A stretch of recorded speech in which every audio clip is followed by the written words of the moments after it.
یہ تو اس سے پوچھو باپ سے کہ جو عید سے پہلے اپنی بیوی سے مشورہ کر رہا ہے کہ عید آ گئی ہے، اگر بیٹی کے گھر کپڑے نہ بھیجے تو اس کی ساس باتیں کرے گی۔ یہ چھوٹی عید گزری تھی نا، تو ہمارے ہاں کچھ لوگ سمجھتے ہیں کہ سخاوت صرف رمضان میں ہی کرنی ہے، اور رمضان میں ثواب زیادہ ہے، ورنہ راشن ونڈن والے لوگ کو عیدوں بعد بھی بھوک لگ دیجئے، عید کے بعد بھی اسی طرح ہی غریب کے ساتھ پیٹ ہوتا ہے، لیکن توجہ نہیں۔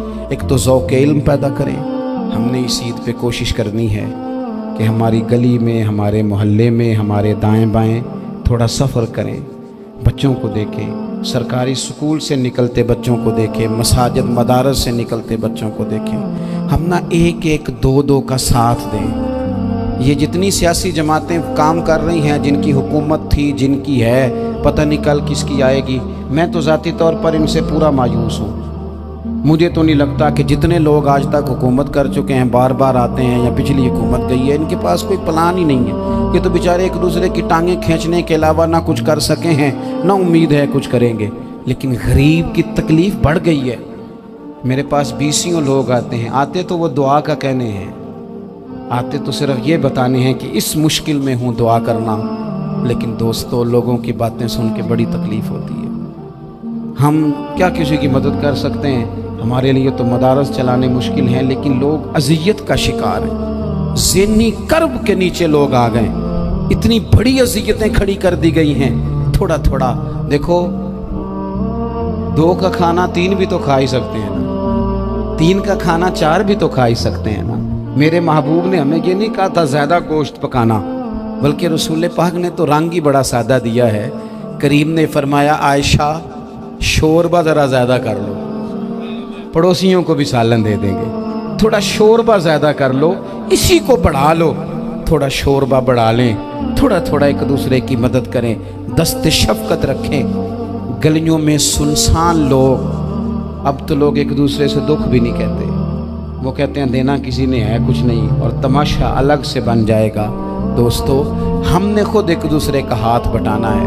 جو لوگ صاحب ثروت ہیں، دیکھو ایک ہی باپ کی اولاد ہوتی ہے، ایک کو اللہ بڑا نواز دیتا ہے، 2-3 کمزور رہ جاتے ہیں، اس کو چاہیے وہ دوسروں پہ دست شفقت رکھے۔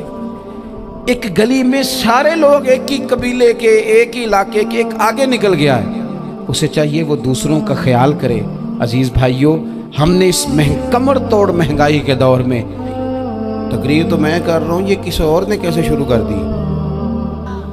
جمعوں میں، محفلوں میں کانوں کے ذائقے کے لیے نہ آئیں، اس لیے آئیں کہ میرے علم میں، میرے عمل میں یہ کوئی اضافے کی بات بنے گی، میں کوئی نصیحت حاصل کروں گا تو میرے دل کا زنگ اترے گا۔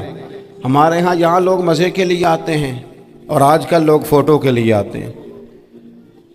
ان 2 کاموں سے نکل کر خالص اصلاح کی نیت سے علم کا شوق، ہمارے ہاں تیزی سے ایک حرکت کی گئی، علماء کا وقار خراب کیا گیا اور لوگوں کو دینی علوم سے دور کیا گیا، اور اس میں بعض بیچارے واعظین اور خطباء نے بھی کردار ادا کیا، جب جعلی پیر کی تعریفیں کھول کے کی، اور اسے پتہ نہیں کہاں تک۔ یہ اسٹیج ہوتے ہیں نا، ان میں کوئی بندہ اچھا لگے بھی تو اس کے لیے دعا کرنی چاہیے، تعریفیں نہیں کرنی چاہیے۔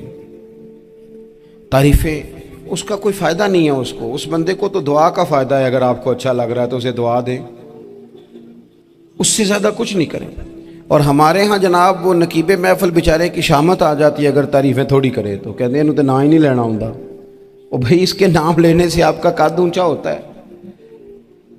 تو علم اور عالم، ان دونوں چیزوں سے قوم کو دور کیا گیا۔ دینی تعلیمات کا فقدان ہے۔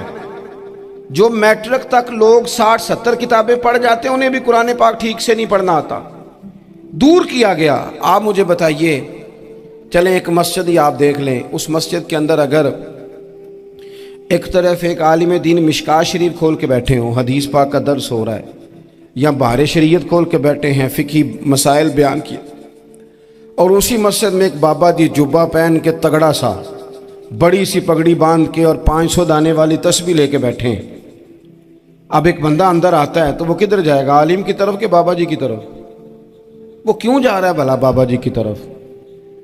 وہ اس لیے کہ ہم نے اسے یہ بتایا ہی نہیں کہ جس طرح سبحان اللہ سبحان اللہ سبحان اللہ پڑھنا عبادت ہے نا،